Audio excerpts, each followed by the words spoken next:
In other words, when we want to make sense of things, we look for a sensor. Makes sense, right? Instead, I ran a quick reference check on my vast mental archive of popular culture and selected a role model. Solid, feet firmly on the ground, a great observer with his own way of seeing things. And since I'd gotten so used to banging my head on literal doorways, he had to be tall. I settled on, you guessed it, King Kong. A truly larger-than-life visitor. I hadn't even seen the movie, so I'm talking about the way larger-than-life, a way larger-than-life. Mythical King Kong. A huge guy. Like, if he was standing in the plaza out there, his head would be just looking over this the railing of this balcony, gazing in here with that vast, unblinking curiosity.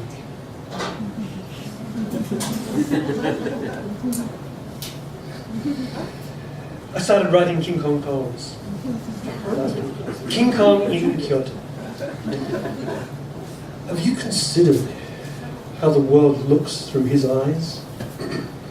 Striding down Kawamachi with a fourth floor view, seeing in those tiny side streets buildings and cars, a vast yet miniaturized city, busy, unfathomable, with all the cute slickness of a scale model.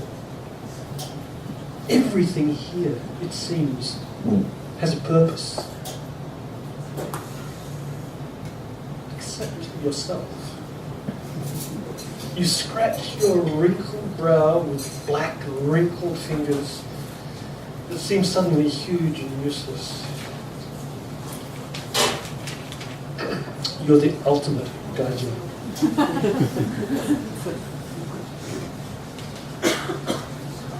Okay. King Kong takes a tour. You are famous. You are invited to Japan. They print huge meishi for you.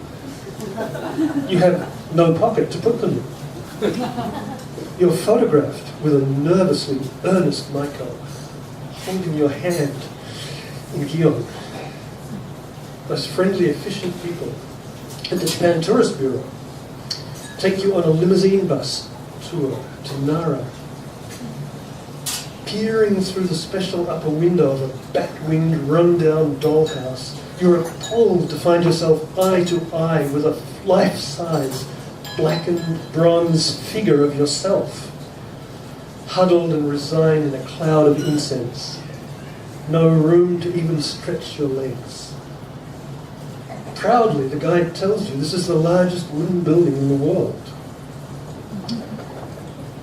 You suddenly grasp what it is they like about you, Ultraman, Kinniku Man, and the rest of the manga superhero crew. Godzilla advises you to take up golf.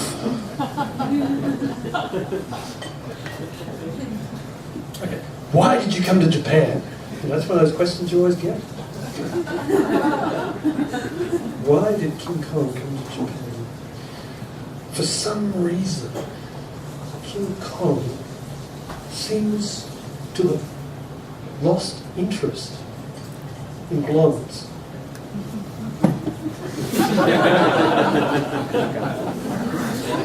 Thank you. I was hoping people would laugh. Okay, getting down to it. For a gaijin the size of King Kong, the difficulties involved in living in Japan are enormous. For instance, have you considered the trouble he has inserting and retrieving his ticket from one of those automatic ticket punching machines on the subway?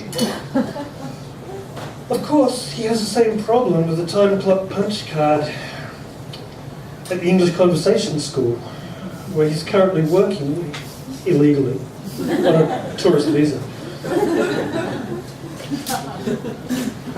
One more. You want one more? Yes. King Kong achieves serenity. Since arriving here in the year of the dragon,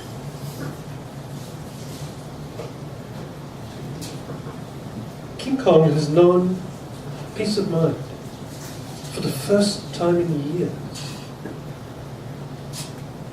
he's also learned at last the value of patience.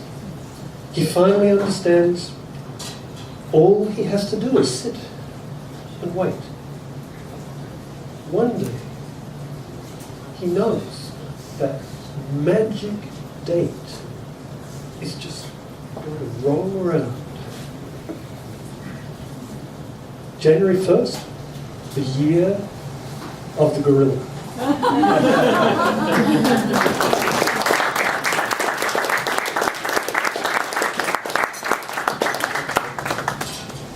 I got just one more. I've got to share this one. It's called Just a Face in the Crowd. King Kong finally finds his nakama. He begins to hang around pachinko parlors down by Kyoto Station.